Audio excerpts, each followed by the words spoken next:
on, everybody? Welcome to the John River Light Podcast, episode number 35, a show all about movies, TV, and the entertainment that defines us. I'm one of your hosts, Doug Jones. With me, as always, is my esteemed colleague, best co-host, critic, filmmaker, one of my best friends, is Mr. Nick Johnson. How are you today, my good sir? My good sir, I'm doing good.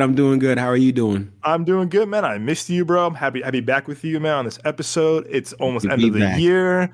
It's holiday season, man. We got a lot to talk about, a lot of things to discuss. But yeah, man, I again miss you. And also, can I say on air the big news that happened to you recently? Not yet. Okay.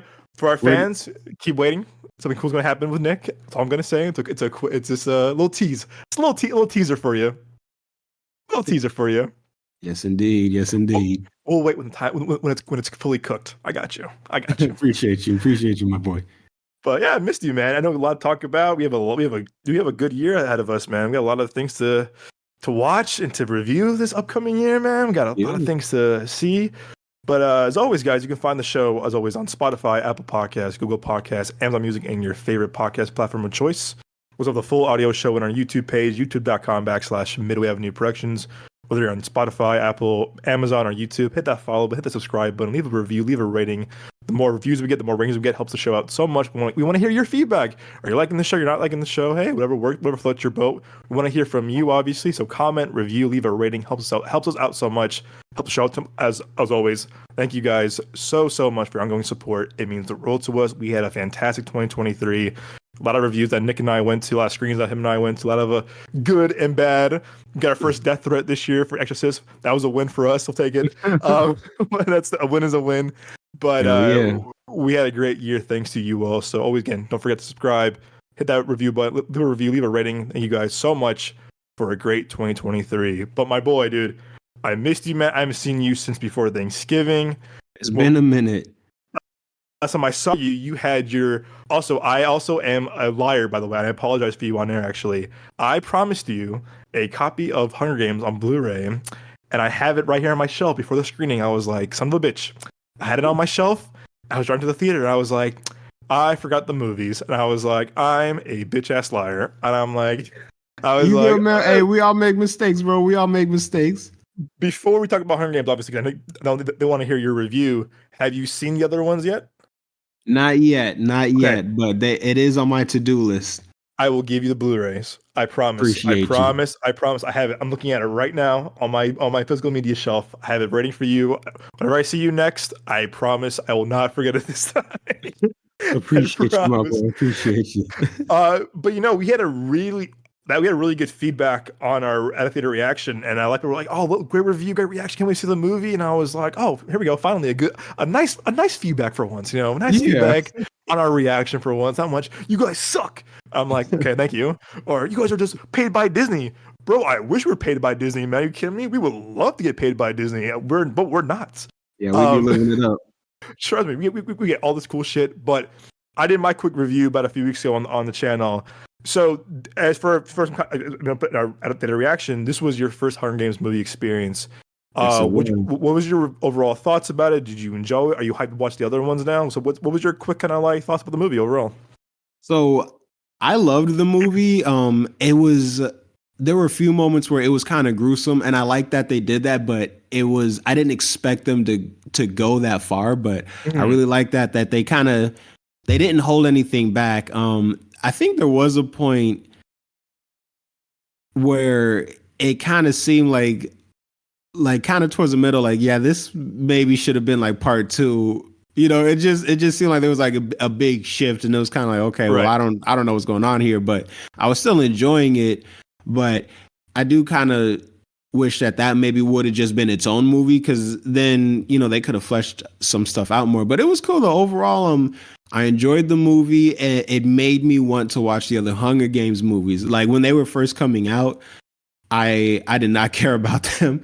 They didn't interest me at all. It was just kind of like, okay, cool. And then they made another one, and then it was like everyone was talking about it, but I didn't know what was going on. I just was not part of the fandom. But this one, it made me want to, I was like, I got to see what happens next. And now I get to, because I get to watch 1, 2, 3, and 4. Was it 4 movies? Yeah, just 4. Yeah. So now I get to watch the other four movies, and I get to, I guess, experience it all in chronological order. So I'm definitely looking forward to doing that. No, it's you make a great point. Actually, I listened to I think it was a podcast with Francis Lawrence who did this movie to the last. He did Catching Fire, Mockingjay Part One, Part Two, and stuff like I Am Legend and Constantine. Really great filmmaker. And apparently, what happened was that he didn't want to do Mockingjay Part One and Part Two as two different movies, but the studio said no, you're doing part two, because at the time it was like Hunger Games, it was like Twilight and Harry Potter and Maze Runner and Divergent. It was so much YA stuff, so it was kind of the trend at the time. Yeah, that was the thing. I was tired of all the YA stuff. That's why I didn't watch the Hunger Games. I'm like, man, Hunger Games, Divergent, whatever. Nah, because I didn't read the books either. So it's like I don't care for two reasons, or for two levels now. No, and honestly, I feel like the Hunger Games was the last really kind of like bankable YA. I mentioned this in my kind of like quick review on my episode a few weeks ago. I said that the reason I think when the last because you saw a decline in the box office for all four Hunger Games movies. The first one did pretty good. The second one crushed. It was like really great box office return, and then Mockingjay Part One and Part Two had a slow decline in box office. And I saw Mockingjay Part 2 with some friends, including Joelle, opening weekend 8 years ago.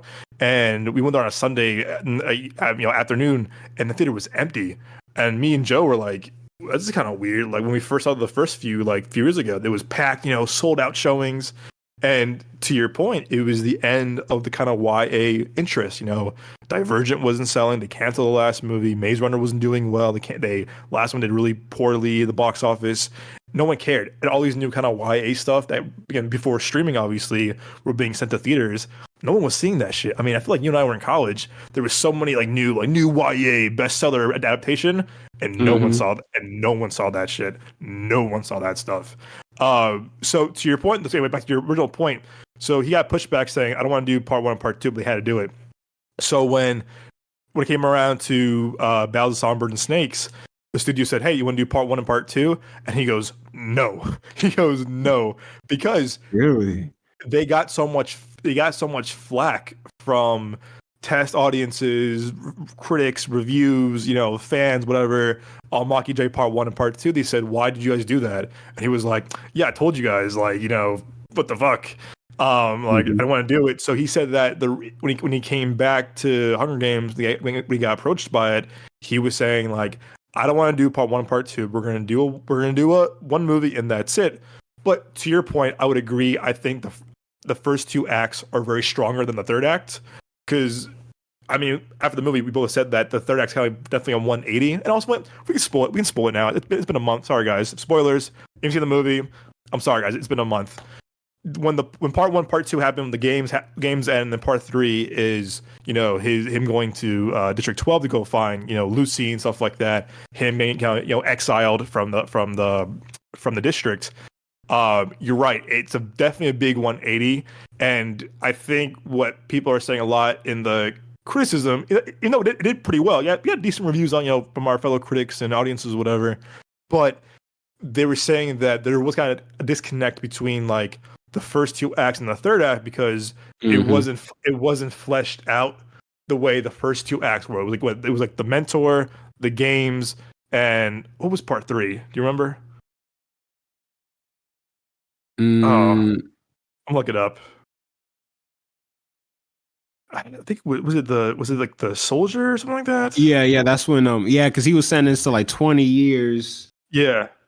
Like in the military camp or something like that. Yeah, let me see. What was? Yeah, it was that, and obviously he finds Lucy post the games, and he got exiled for 20 years because of him cheating in the games. That was crazy to me, man. I was like, oh, this is some hardcore shit. Yeah, and when 20 years, how's he gonna come back from this? And then it was 2 months later, I was, oh, okay. He got lucky. Yeah. All right, so that man was ruthless though. I was like, I fucks with this. So I was way off. Part 1 was the mentor. Got that right. Part 2 was the prize during the games, and then Part 3 is the peacekeeper when he gets exiled to District 12. to go find Lucy and stuff. And yeah, I think you and I said this too, is that like yeah, it's not as strong. It's not as strong as the first two parts. And I think I would agree that people kind of thought that like more time could have been spent in part three. I thought that maybe more time. Yeah, if the movie was a bit longer, I don't think you and I would have minded the longer runtime. I think we appreciate long movies and like long storytelling. Mm-hmm. But it definitely kind of goes by a little quicker at the end. But on the second rewatch, I looked up for different things. When I saw it again, was Zayda and her friends for her birthday. Like, okay, I'm gonna look for this, look for that, and yeah, I do think that the first time I was like, okay. Second time, I still had the same kind of like kind of critique too. I was going, okay, yeah, this could have been maybe fleshed out a bit better, a little bit longer, extended. But it's and a lot of people are saying kind of like people had an issue with the again, this is spoilers. This is like the unresolved ending of what happened to her. And I'm like, I think she got away. I think she got away because they never explain what happened to her. Again, this is not a spoiler, but they only explain to her again in the other movies because the book would. Sorry, go ahead. No, yeah, my interpretation was she just got away and then like lived out her life, and Yeah.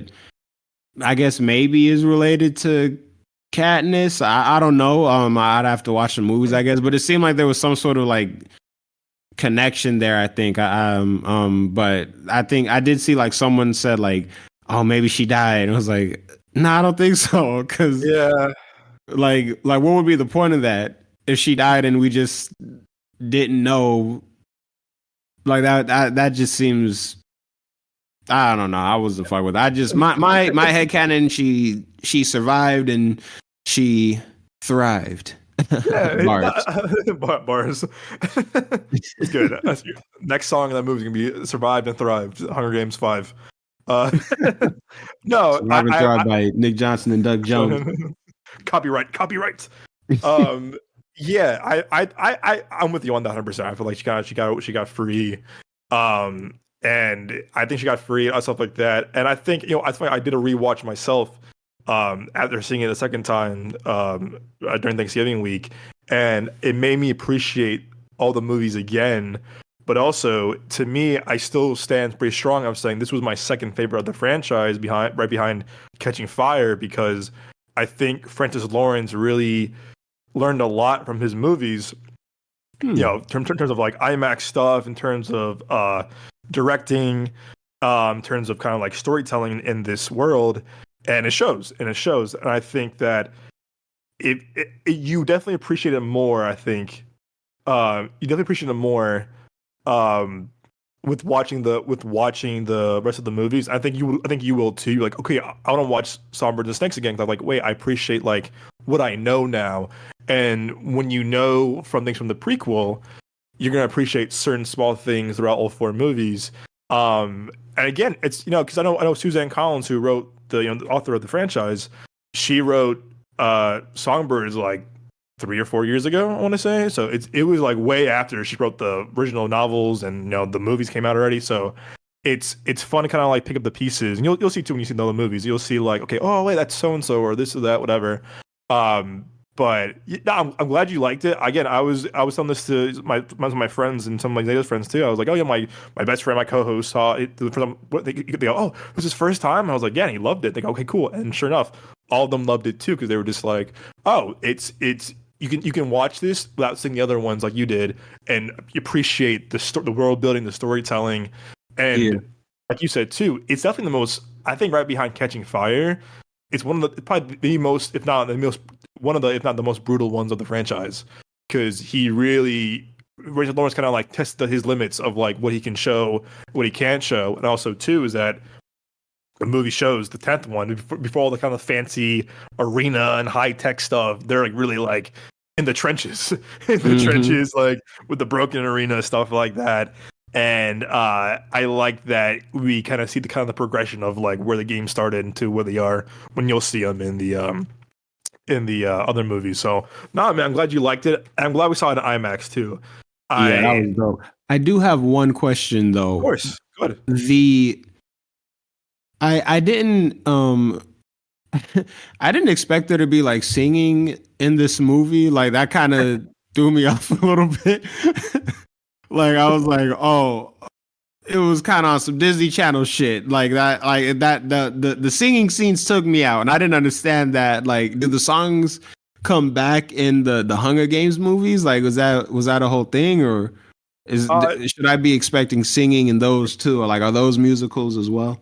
No, so great question actually. It's funny. One of the podcasts I listened to, the guys in Austin, Double Toasted, they were kind of saying the same thing. They were kind of like, oh, the songs were good, but like, goddamn, it was like every other time she was singing a song. Mm-hmm. I do know that Suzanne Collins, who wrote the book, she wanted to be very like music heavy from this different approach. In terms of singing, no, so no, the song she sings in part three of this movie that we saw, the "Are You Coming to the Tree," the tree song. Yes, you hear that song again in Mockingjay Part One. It's kind of like a war chant at that point, but that's it. That's it. There's no musical element in the other movie except for the third movie. There's like a war chant of that song. Okay. But there's no, there's not. This movie was this one was definitely heavily influenced by the music element of the book, from what I've heard. Okay. Yeah, because she was singing a lot. I was like, you need to stop that. Yeah, I think they also again. I know she's a singer in real life. Zegler is a singer in real life, and then I thought she was phenomenal in the Spielberg's West Side Story. It was definitely thought she was like a huge standout. But you're right. I think there was times where it was kind of like, okay, even the third act, the third part, okay, it's getting a little repetitive at times. Yeah, it was just a bit much. It was a bit much, and I think that I would agree with that for sure. I think a lot of people thought the same thing. It was like, yeah, she can sing great, but like it became a little bit too repetitive. Of like, oh, okay, we get it. She can sing, it's her thing. Yeah, it felt very Disney Channel. Yeah, like Disney Channel original movie. Yeah, and that's saying something. And that's saying something. That's saying something. Like, no, go ahead. No. I completely. I think on the second rewatch too, I was kind of like, oh yeah, because I was like, I was seeing other people's reviews after you and I saw the press screening, and I was like, oh yeah, I guess I can see it. It's a little repetitive. It gets a little like, same old, same old. Like again, this is off topic. Have you seen The Killer yet? Not yet. Okay, I won't spoil anything for you, but there's something in that movie that didn't bother me as much as other people did.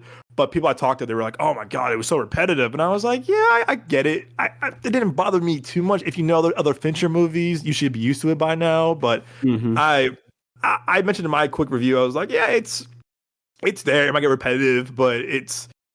I think certain filmmakers or certain stories have, I think like this or The Killer or other things, there is some kind of like repetitive nature to it. But I would agree. I think the songs kind of took away some of the serious moments. Kind of like sometimes jokes kind of take away serious moments too, like in other movies. It's you gotta place them at the right time. And I think I would agree with you too, is that some of the songs kind of like, okay, she's singing now, boom. It's like, okay, it kind of came out of nowhere. This isn't a musical, but you're trying to be a musical at this point. Yeah. But But anyway, I'm glad you enjoyed it. Glad you liked it. Yes, I'm glad it's doing well. I know it did really good over the Thanksgiving holiday, so I'm glad to see like. No, I mean it was definitely the lowest opening of the franchise, but like you said too, I mean people are kind of done with YA. Like people are kind of just like they're kind of checking out. Also, or all the YA stuff is now on like Amazon Prime and Netflix, and it's all streaming now. Like there's not a lot of people investing in YA material for theaters anymore. It's kind of like, hey, it was been there, done that. Like it is what it is. It's like that kind of era is like done for movies. But yeah, glad you enjoyed it. I'm glad. Hopefully it does well when it ends its box office run. Speaking of reviews, have you heard this movie called Dream Scenario by chance? With Nick Cage? Yeah. Yeah, I seen the trailer for it, man. So I saw it last night. Actually, I wanted to see it a few weeks ago, but like, I don't know, man. It's been weird. I feel like I'm trying to see these movies. Like, I don't know what is going on, but like, I want to see a movie. And I check the showtimes. It's like pulled like the week after. I don't know what's going. I don't know. It's like a different like theatrical run. That's weird. Like I still haven't seen Kills of the Flower Moon yet. I know it's 4 fucking hours. Uh, I heard it. I heard it was pretty good. My I sister-in-law was telling me it was pretty good. oh really good. So you heard good things about it? Yeah. Okay. She was like, you got to see this movie. Yeah, I think I'm skeptical still about Irish. Post Irishman. I spent 4 hours of my life in that movie. Yeah, I was like, Irishman was a bit of a. It left a little to be desired, or whatever yeah, the saying is. But yeah, it was like it just wasn't all that. Like it was good. It was really good. It was really solid. But it was like, yeah, I should have just hired some younger actors for the flashback scenes, man. Like, or yeah, just got better de-aging. Like, why does the Instagram de-aging application look better than the movies? yeah. And that's saying something too. That's saying something. You're just Yeah, like, like that's oh wild. boy. You're just like, oh boy. So I haven't seen that yet. I started watching Blue Beetle today. I'm not gonna lie, I fell asleep. And Okay. I was about to but yeah, ask how was it? I mean, for what I saw, I was liking it. I was tired. I wasn't feeling good. So I was like, I'll watch it. I'll finish it. Whatever. I haven't been back to it yet. I'll probably finish it this weekend. But like Hmm. that left theater so quick. Gran Turismo left theater so quick. And I didn't get to see a few other like lower budget movies. I want to see Maestro, Bradley Cooper's new movie, before it leaves theaters. But yeah, that's Oh, being pulled soon too. So Dream Scenario, I was hyped for, like, oh, Nicolas Cage is me. Nicolas Cage is A24. I like the trailer. I like the concept. So last night, me and Zero kind of just like, oh, let's go find it. And then it was playing that weird kind of like that really random theater downtown Chandler by off the strip downtown Chandler, yeah. um, called Look, and no one goes there. No one goes to that theater. Huh. And so, oh, cool, it's playing. What theater is playing nearby? Is this someone right here? So I was like, all right, it's kind of random theater. And we bought tickets, and there was no one in that theater but her and I. And I was like, yeah, go figure. I was like, go Dang. figure.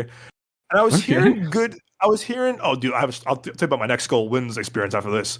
I was so yeah, wanted to see it. Love Nick Cage. I was hearing good things about her. Heard it's very weird. I heard it's like, oh, this is like the ending will shock you. This is like the funniest movie of the year. And I was like, all right, cool. I don't know the director. I like Nick Cage, A24, Dream kind of sequence. For our listeners, basically, people are seeing Nicolas Cage in their dreams. Like most, he's the most normal nobody. He's a professor at a college. He's balding. He has a big beard. He's kind of like the normal white suburban dad. Not special whatsoever. But slowly and slowly, people are seeing him in their dreams, and it starts off good, and then it becomes kind of like, woo, what the heck's going on here? And you know what? I wanted to love this movie. I didn't, unfortunately. I'll keep it spoiler free for you and for everyone else. It's Appreciate you. it's it's the movie basically is a commentary on cancel culture, overnight celebrity, and how like fame gets someone's mind, but also how quickly we are to like build someone up just to build them down the next day. And I kind of like that commentary. I feel like we've seen that a lot in the past couple of years with like social media and certain celebrities like, oh yeah, this person's the next celebrity.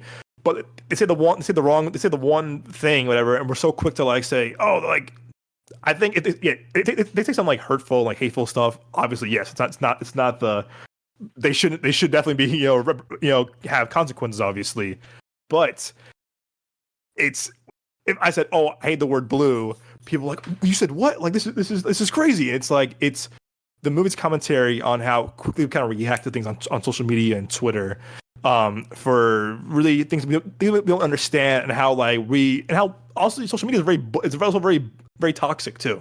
I think the movie kind of shows how social media is very toxic in different ways. It's for good, it's for bad, but the movie is definitely a commentary on media, social cancel culture, and overnight celebrity. And Nick Cage is great. Nick Cage has very kind of like very Nicolas Cage moments, like the yeah, kind of like the craziness that we know him from. But the movie, unfortunately, kind of suffers from being dull at times. Except for him, there's not a lot of depth in any of the characters.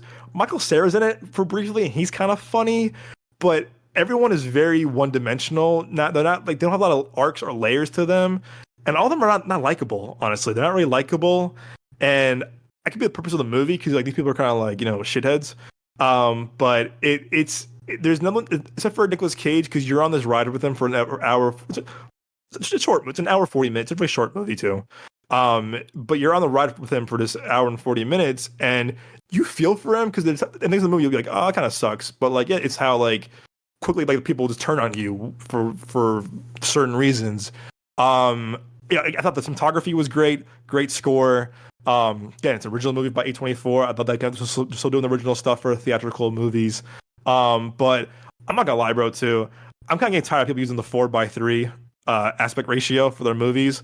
Like everyone's using it now. Like everyone's using it now. I feel like unless you have a purpose to use it, like a mid '90s, for example, like that was used for like cool narrative purpose. Like this is a movie from the '90s. Cool. If you're just using it just to use it, like okay, like you're trying to be a little artsy, kind of like a little like, hey, look at me, I'm a filmmaker. I'm using 4:3 aspect ratio. Yeah, it's a little pretentious. Yes, thank you. It's pretentious, and I was like, okay. I saw a lot of movies this year that are 4:3, and I was like, okay, you're just doing this to be pretentious, to be like, oh, look at me, I'm a filmmaker, I can do whatever I want. Yeah, okay, but it should have purpose. It should have purpose. This movie's set in modern day. I don't know what the purpose of that was, but I was like, okay, but it's the people are saying, oh, it's the funniest movie of the year. No, it's not. No, it's not. It's still full comedy. No, it's not. It's definitely more of a dramedy. Or a satire, if you would. It's not that funny. It's funny at times, but not like a full-on comedy. It's like, oh my god, it's a bonkers ending. No, whoever said that, please redo your review. Because I'm like, what are you talking about, bro? I was like, what movie did you watch? I was like, talk about bonkers ending. Well, spoilers, Uncut Gems. That's a bonkers ending. But with this, that was crazy. It's crazy. That was like, oh, the shock factor. This movie, not so much. And the whole time I watched this movie, I was like, it kind of feels like an Ari Aster movie, and at the end, produced by Ari Aster. And I was like, I was like, it's a very tame Ari Aster production, I would say. Like, ain't no he should have directed it instead? After me not liking Beau is Afraid as much, I think it's funny because Zeta has fucking trauma from that movie. So the movie ended last night with Ari Aster, and Zeta goes, I fucking knew it. It's Ari Aster. And I was like, oh, I had no idea. I was like, oh no shit. She knew. Maybe she's got fucking trauma, PTSD from Beau is Afraid. It might have been more bonkers, I would say. It might have been taking more risks, I would say. But again, I think the pro of this movie is for sure the commentary on social media, cancel culture, organized celebrity. But if I can't invest in characters that are not likable or I just don't care about, you kind of lost me. And everyone but Nicolas Cage they're just kind of like they're just dicks. They're just not likable, and like you're just kind of like, why should he be around you if you're gonna be like an asshole about this? And a lot of people were, like, his kids were being assholes. His kids were assholes. His wife was an asshole. People he worked with were assholes. Like everyone was just mean. And I'm like, to be commentary on how we treat other people sometimes too. Wouldn't surprise me. But I don't know. I wanted it to be great, bro. I wanted it to be great. And to me, it was kind of just like, it's not worth. I don't think it's worth seeing in theaters. I think you watch it on streaming. You might appreciate it if you watch it on streaming or whatever, HBO or Max when it comes out. But it's not worth paying full price for. I think the trailers were definitely better than the movie, personally. But yeah, I was looking for, again, it's not a bad movie. It's shot real well. Nicolas Cage is phenomenal in it. Great score, great cinematography, but it's just fine. It was just fine. I think it was a little overhyped. I think people are trying to label things that are comedies that aren't comedies. This would be an example. This would be an example. Like comedies like, Ride Along and 40-Year-Old Virgin, Central Intelligence. That's a comedy. Or, like 21 Jump Street, Project. Yeah, that's a comedy.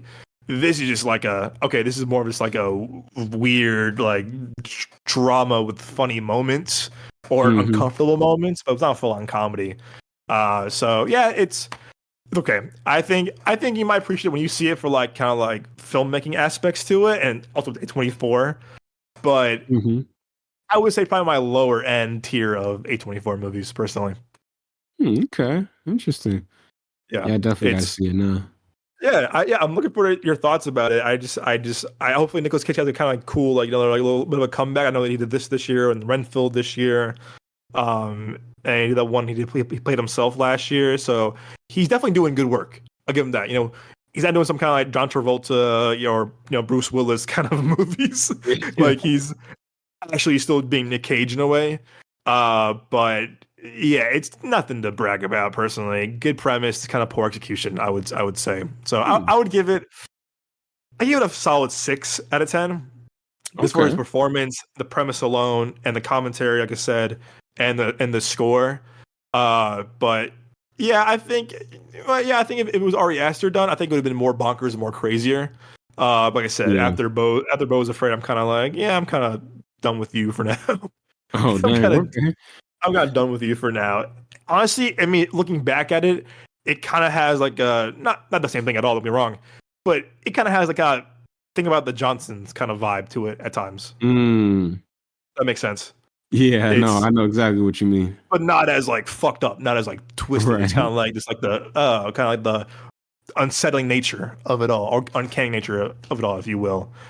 Yeah, so 6 out of 10. It's okay. I honestly watched The Killer, but it's a way better movie. Watch something else. It's not worth paying for theaters, if you ask me.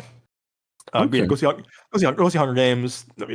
Anyone listening or you, I would definitely not spend the full price money. So yeah, I didn't tell you about my next goal wins experience, man. This is hilarious. I feel like you and I mean, what's your stance about Taika Waititi overall? Like, I haven't seen a whole lot of his movies, but I've heard a lot about his movies, and it seems like he's a good filmmaker, and it seems like he's funny and creative, and it seems like he puts a lot of heart into his projects. Totally. Thor: Love and Thunder was trash. Yeah, I said that in my having said that, Thor: Love and Thunder, like it was like this movie should have been incredible because and now it's got me like when he made that comment he either made a comment. No, yeah, I think he did. Like I heard something a little bit ago. Like Taika Waititi was like, I kind of just needed the money. That's why I did Thor Ragnarok. And like Ragnarok was really good. So then when it came time for Love and Thunder, like everybody was hyped because it was like, hell yeah, it's gonna be better than Ragnarok. And it just like I'm watching like the behind the scenes footage and like the filmmakers like talking about it and like the actors talking about it and like da. And it's like, yeah, it kind of just seems like y'all were just doing whatever with this movie. Because I think he even said something like that. Like it just seemed like they weren't taking Love and Thunder as seriously as Ragnarok. Right. And like, because all of the majority of the comedy stuff, it was just too much. Because then it was like shit going on that didn't even like make sense. Like his hammers were sentient. Like what it was just kind of like, okay, now you're just doing whatever. Fuck it. So yeah, but like I fuck with dude generally though. I think have you what's up? Have you seen Jojo Rabbit yet?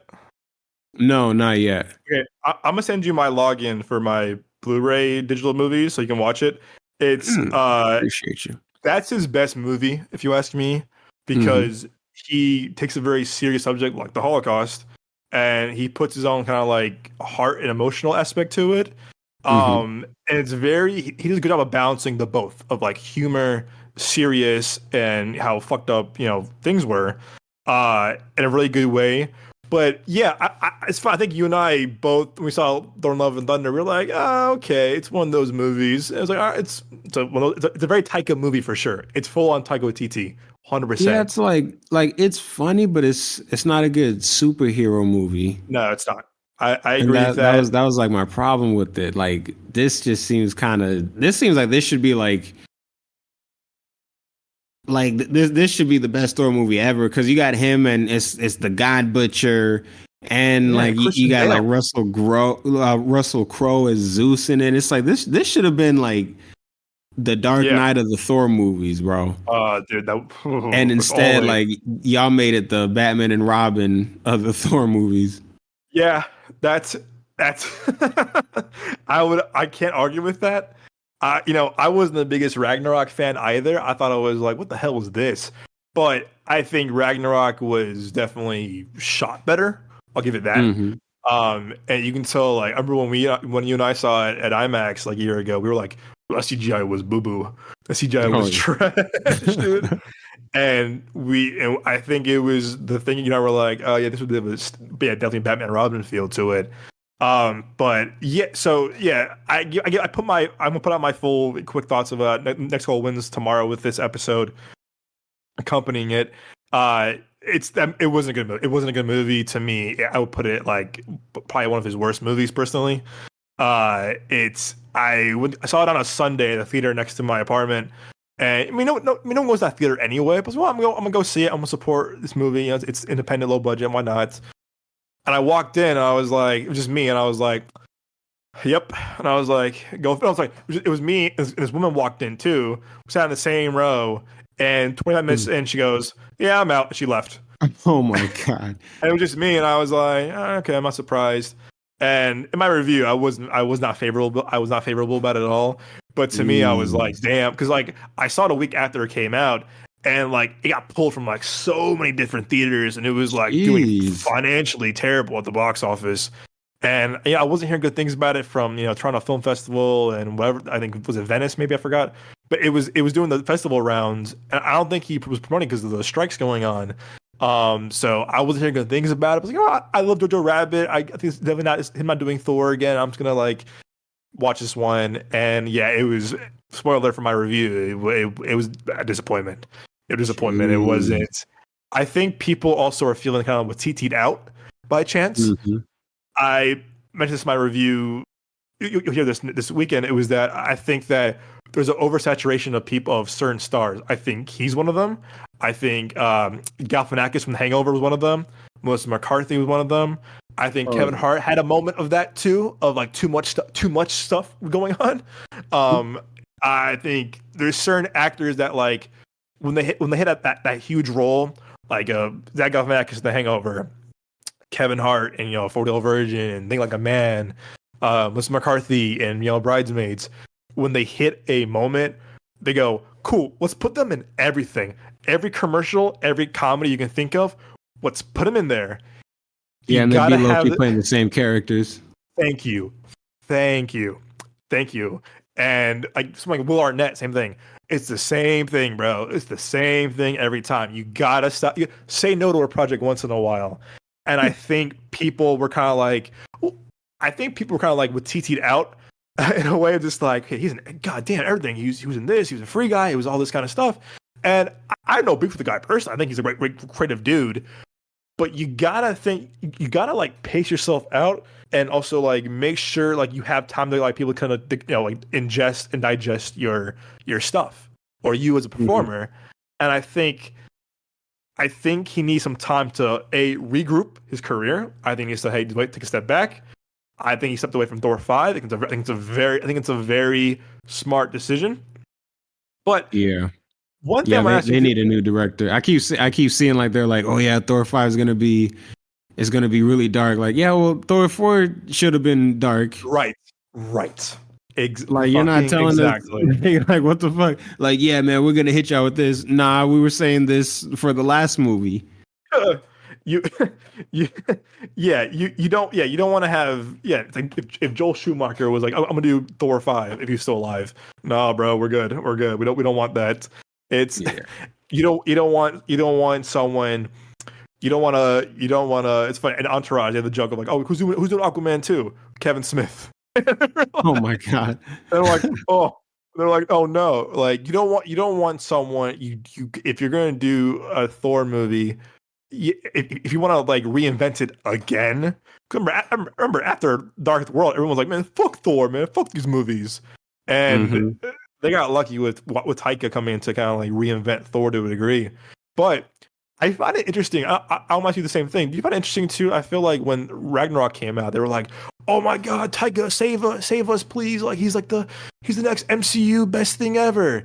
And then right when Thor Ragnarok Love and Thunder came out, they said, "Man, fuck Taika Waititi." Yo, everyone switched up. Yeah, when Ragnarok came out, everyone was like, he's that guy, like, because it was like he changed the Thor franchise. He changed Thor, like he made Thor a fun character and like da.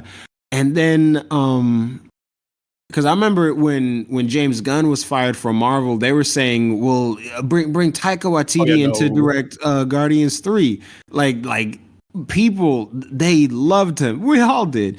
But yeah, like Thor, Love and Thunder came out, and it was just, not to sound harsh, but it's like it was low key garbage. It was low key trash, and Yeah. like then it was like, and then they gave him the boot. Like that's crazy. Like it is kind of crazy how bad everyone switched up, but it's also understandable.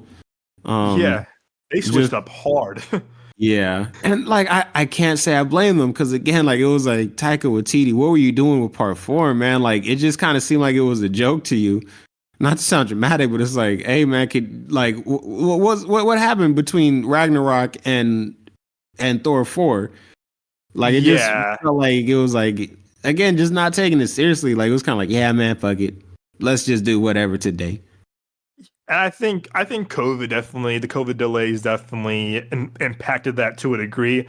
I'm not blaming it. Possibly. I'm not blaming it fully on that because it's kind of a cop out. Well, COVID blamed it. Yeah, you can blame so much on COVID, and then you can blame so much on actual like storytelling and story and directing choices. Obviously, Hmm. it's yeah. So it just you gotta have time to just like, hey man, take a step back. And I keep hearing, oh no, he's still doing a Star Wars movie. Nick, bro, I bet you $5 and a beer that we'll never see his Star Wars movie. Like, I call bullshit. I'll tell you Like, what, even if they made it, I wouldn't see it. yeah, and I know Kathleen Kennedy's like, oh no, wait for Taika's movie, and I'm like, Kathleen Kennedy, y'all know my thoughts about her. No, Hmm. no, like I don't. I just you're being reactionary. You're being reactionary. I don't want to see this. I don't want to see this, and I feel like I'm not gonna lie. I thought Taika did a good job with his direction in the Mandalorian. Actually, I'll give him that. I'll give him that. If you watch his Star Wars episodes, pretty damn good. But also, I think that's also Jon Favreau and Dave Filoni kind of like shepherding that story Yeah. as well. But I don't want to see if his Star Wars is gonna be like something like Flash Gordon or some shit like that. I don't want to see no boo boo Walmart brand Star Wars because again, I think right now we have a Star Wars movie, almost 5 years. Hard to believe. You got to bring something kind of like really fresh and unique to the table, and I don't want to Hmm. see Thor Ragnarok or Thor Love and Thunder in the Star Wars version. Basically, I think that's gonna be like a little too much. Or Yeah, if it I got was to be something Taika, different.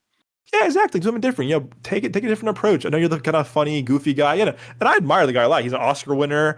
I love Jojo Rabbit. I think he's very talented as an actor, filmmaker, director, producer, despite Green Lantern. I know that's crazy, because when they said Taika Waititi is directing Thor Ragnarok, like I didn't know who that was until they Same here. said, yeah, I was like, they showed the picture. I was like, is that the guy from Green Lantern? Like I was so confused. I was like, that just seems so random to me. It was kind of like, okay, okay, like I don't know what to think about this, I think we were. I but think you were. I shit. think, I think we were at Best Hall when we heard that. You were like, "Oh, the guy from Green Lantern." Yeah, I was like, I don't know about this guy. We were like, This seems a "Huh? little bit risky. Huh?" But But he did yeah, his thing with Ragnarok, and only Ragnarok, as far as his MCU stuff. yeah. I don't think we're gonna see his Star Wars movie, and I don't think it's gonna happen. Like Kathleen Kennedy is very known for canceling things before they even happen Hmm. or lying about things. It's gonna happen, guys. That ain't gonna happen. So yeah, it's I don't know. I said I wanted to support because it's a lower budget independent film in theaters. How I did with Dream Scenario, but Hmm. it's sad when I see now both Dream Scenario and that movie in the theaters, and there's no one there. Again, I also can blame things being pulled from theaters so quickly or not marketed enough.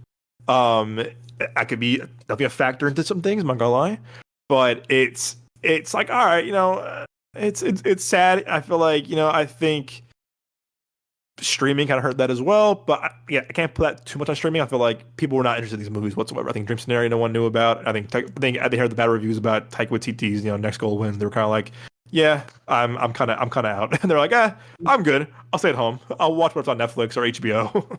Mm, it mm, mm.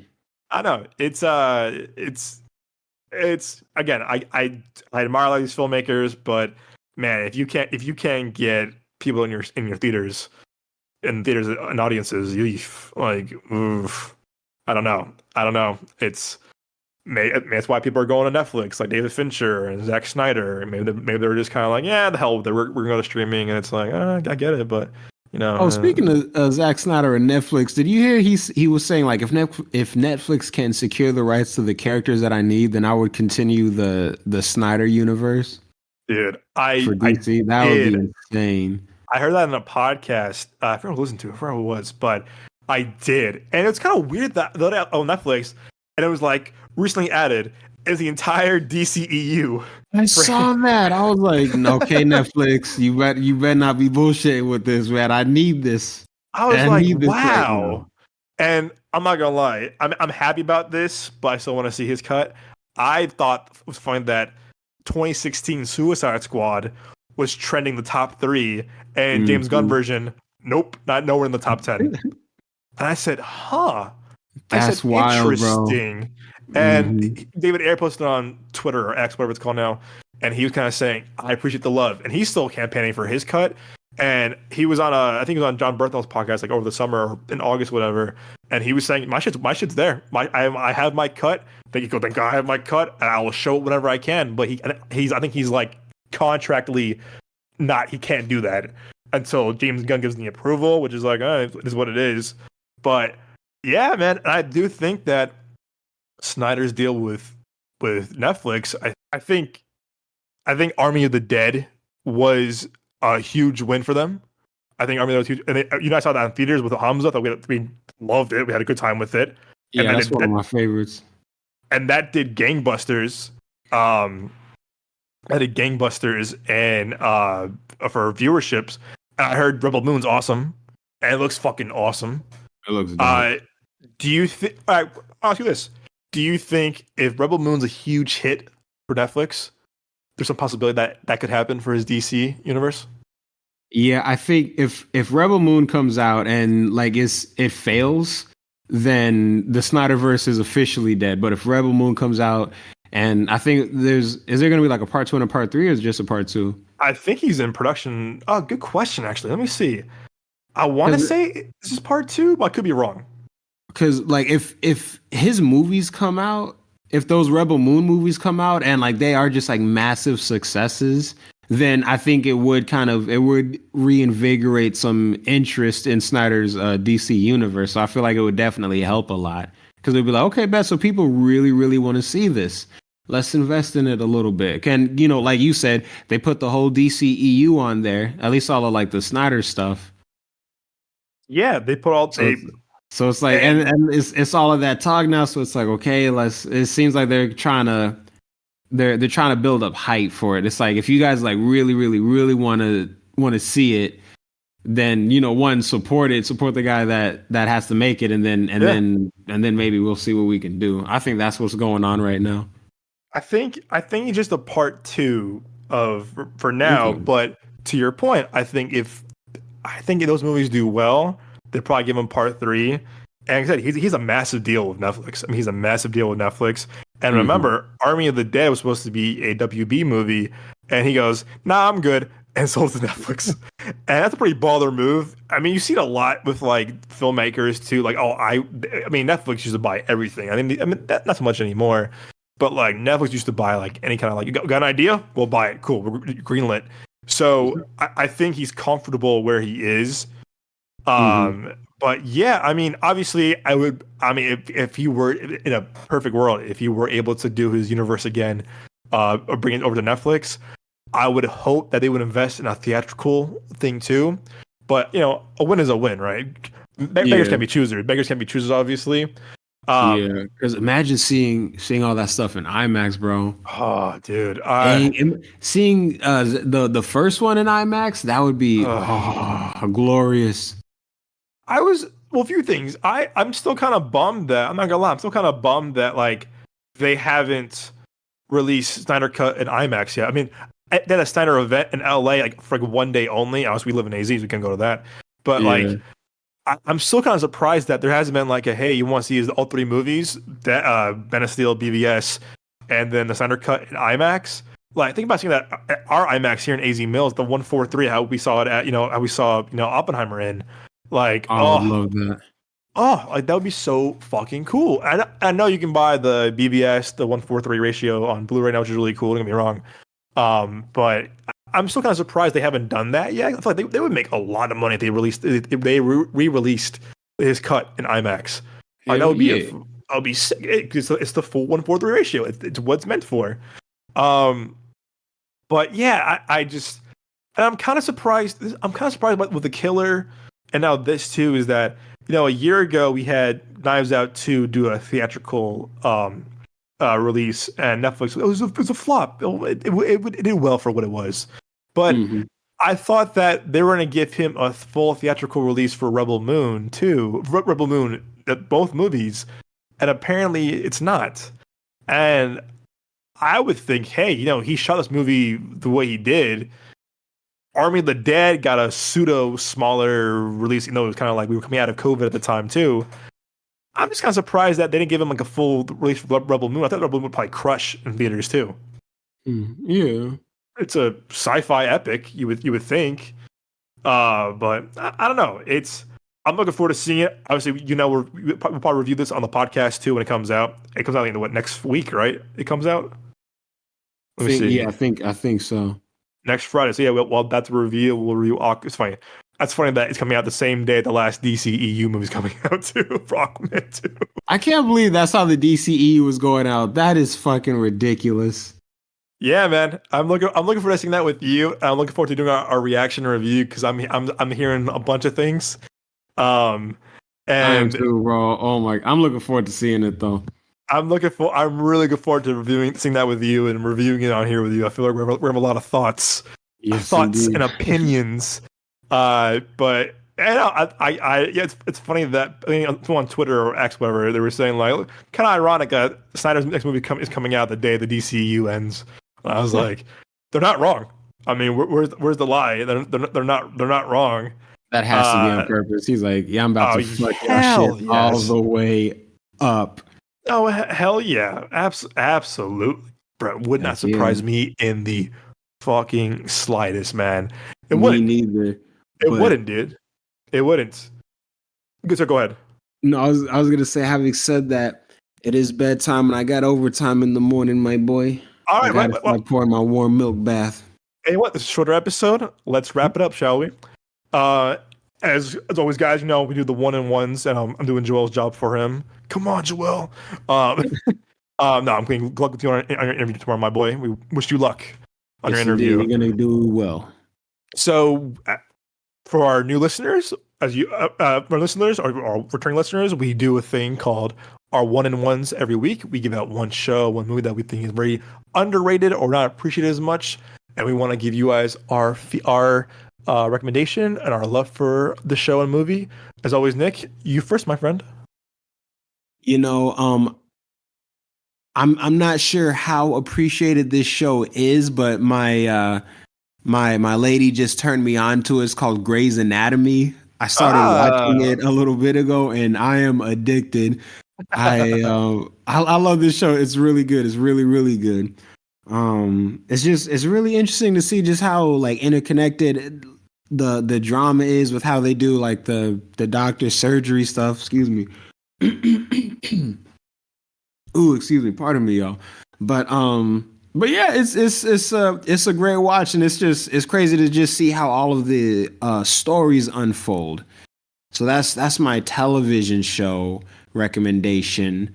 My film recommendation would be Martin Lawrence's The Black Knight, which I believe was released in either 2005 or 2006. Like, it's weird. Like, it seems like such a kind of like, I don't want to say like basic movie, but like it doesn't really seem like when you look at the cover, it's kind of like, okay, because it's Martin Lawrence in jeans, a basketball jersey, some sunglasses, a backwards cap, and like a medieval knight's like armor, like the boots, and he has like a sword. It's kind of like, okay, this just seems like some like whatever movie. But every time I watch it, it's like this, like it's always just the funniest shit. It's funny. Like It is hilarious, and it's like, dang, like I kind of feel like no one really talks about it. I was gonna say originally his movie Welcome Home, Roscoe Jenkins. That's a good one. I like that one too. Yeah. That movie's insane, man. Like the part where I don't know if you remember, like where they're doing like that obstacle course, whatever, and Oh yeah. like it was like when like his kid was like Dad, help me out, and his wife was like no, leave him, and then he just left the kid, dude. When my heart fell right into my stomach, bro. I'd never seen anything like that on television, in film or anything like that. Like I was like, I can't believe he did that. Like that was mortifying to me as a child. Yeah, I know what you're talking about. It's right. That came back to me. And that movie's a great cast. It has him, James Earl Jones, R.I.P. the great Michael Clark Duncan, Right. Cynthia Entertainer, Mike Epps. Mike Epps. Yeah, that has a very good cast. Margaret Avery, Joe Bryan. Yeah, that has a very, very good cast. I'm kind of sad that the era of those movies are kind of like gone. I feel like we don't like what happened, because like I'm kind of a little less excited to see movies nowadays, man, because it's like y'all aren't really making just like good, funny movies anymore. Like not like that. Like nothing's really. Something's just not right with movies nowadays. I feel like, kind of generally, vaguely, but yeah, it's like you said, that era is over. So it's like, what'd you say? Sorry. Yeah, I heard the comedy era, the original comedy era for the big screen it's done, and yeah, I know it's like it's hard to see. I think that experience of seeing a movie a comedy in the big screen is kind of like unfortunately dying to an end. I mean, I saw some pretty good comedies this year, but no one went. And it's like, because streaming ruined that. And also, I think comedy right now is in a very delicate subject because you know who you can't offend, who you can't say things, whatever. So it's just kind of like it's a very delicate subject. But no, I agree, man. It's I wish it was kind of era like kind of the lower mid budget comedies like that and Black Knight where we're still a thing for the big screen. It's a good one. Yeah, man, because them motherfuckers was funny. It was funny, man. Like the era, like the Big Mamas, and it's just like the first Big Mama. Right, the first. Yes, sorry, of course. The other two fell off a little bit. We don't talk about the other two. Right, you're absolutely right. But like, yeah, like stuff like that, or stuff like Death at a Funeral, like kind of like the lower budget comedy stuff like Easy A and everything, and just like.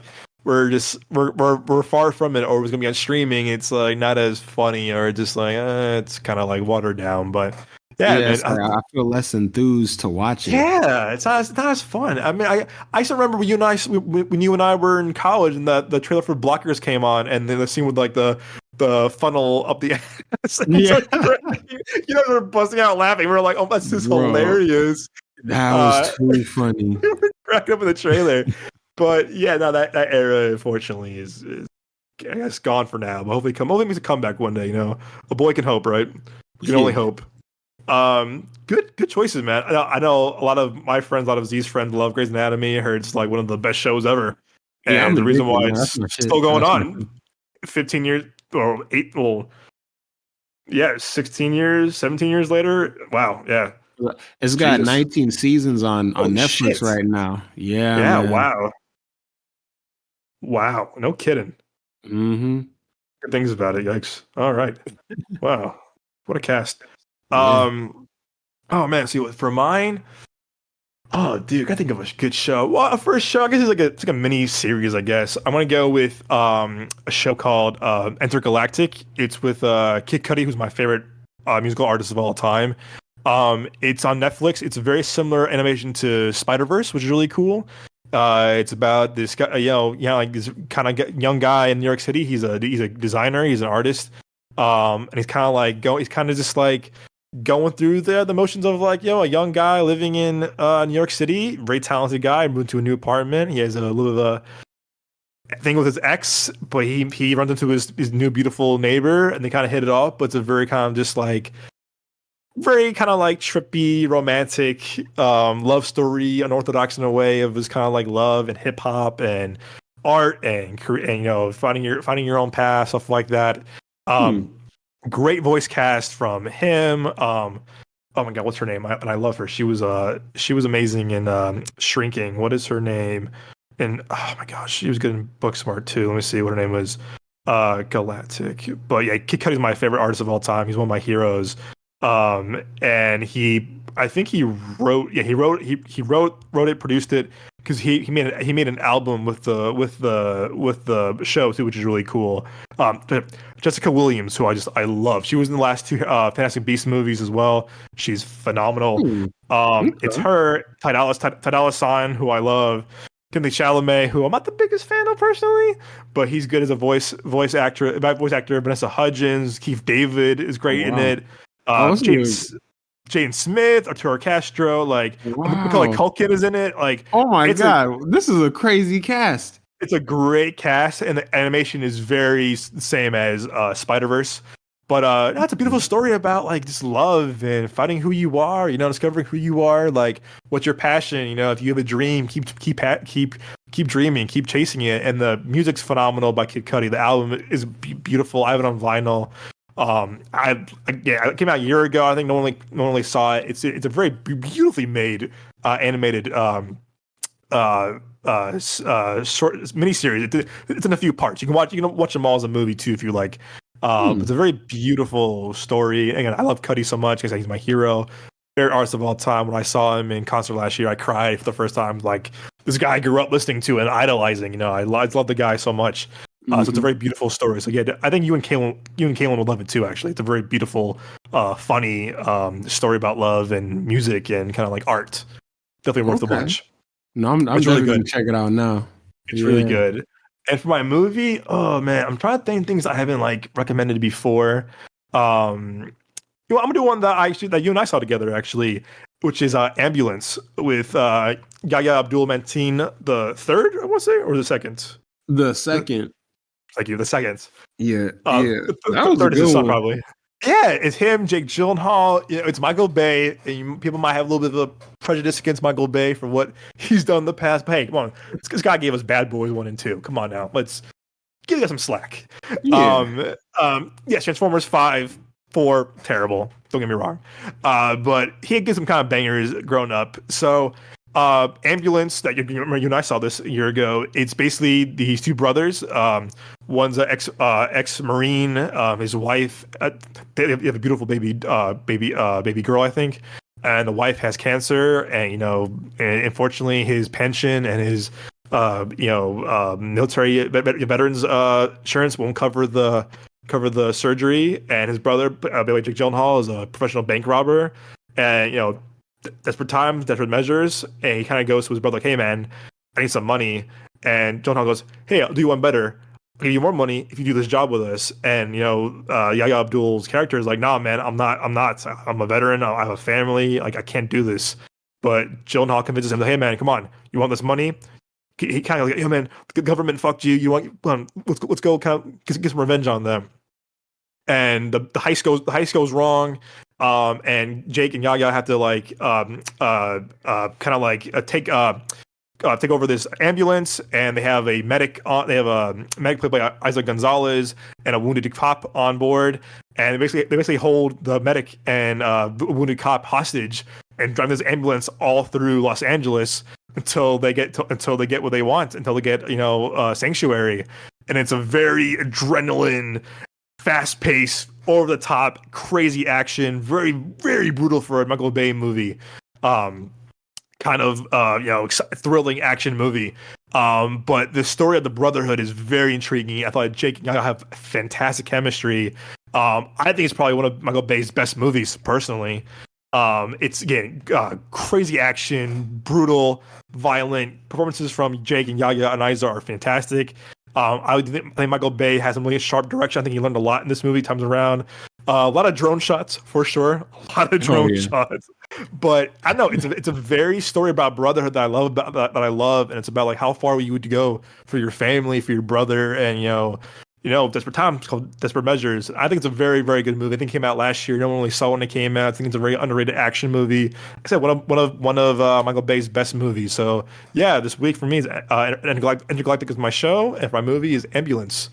So we hope you guys Solid. Solid. enjoy our recommendations. Also, publicly, I am sorry, Kaylin, for taking Nick to the ambulance. I know you wanted to see it with him too. Nick is my Yeah, also. sorry about that, babe. Nick is If you're my listening. cinematic love of my life, my movie partner for life. So that's why we go see it. No, I'm sorry, but listen, hey, listen, I cherish this was like 2 years ago tomorrow, which is crazy. When you, me, Kaylin, and Zeta saw Spider-Man No Way Home together, and I will always Yeah. cherish that memory with you three, despite having really crappy service at the Mexican restaurant before the movie, Yeah, and that I was forced you to see it. weird. They was like, let's Um, wait till the last minute to get them their food. So yeah, I remember Z was like, "Guys, go to the movie. I'll stay back." I'm like, "The fuck you are? Get your ass in that Yeah. theater." Leave no man behind. All right, we're all seeing that movie, but uh, yeah, guys. So yeah, but as always, guys, we're ending the show with this. Nick, where can the viewers at home find you? Y'all can find me on YouTube at Dawning Vision and on Instagram at lowercase one word Dawning Vision. And you can also find me anywhere that they have podcasts. Awesome. Also, guys, remember in our Instagram link, if you hit the link tree, you'll see Nick's award-winning short film. You'll see his podcast. You'll see his Instagram page. So if you're looking for it, right in our link tree, or like I said, you can listen to what Nick said and look it for yourself on Instagram. It's honestly their podcast and Jake's podcast are really fun to watch. Love look for their backgrounds, really cool background they do for their graphics. Again, their short film is phenomenal, guys. To this day, watch it. Even if you haven't seen it yet, it is remarkable. Nick and Jake do a phenomenal job in their short film. Thank you, sir. You're too kind. Oh, of course, man. Of course. Guys, you can find me as always on Instagram at The Young Jones, on Twitter /X, Capri_Sun. Find the show on YouTube and Instagram and TikTok, all one word, Midway Avenue Productions. You can find me and Nick's gorgeous faces on there for our out of theater reactions, our quick reviews, stuff like that. Follow us on there. Give us some love on YouTube or TikTok or Instagram. Trying to grow it more 2024. And thanks to you, we had 1,000 followers last month. Thanks to you all. We appreciate it. But yeah, don't be a stranger. Comment, like, share us, follow us. We appreciate it. As always, guys, thank you so much for the support. Hope you enjoyed this fun episode with your boy Nick and your boy Doug. Yeah, guys, as always, we'll see you at the movies. Until next time. Peace.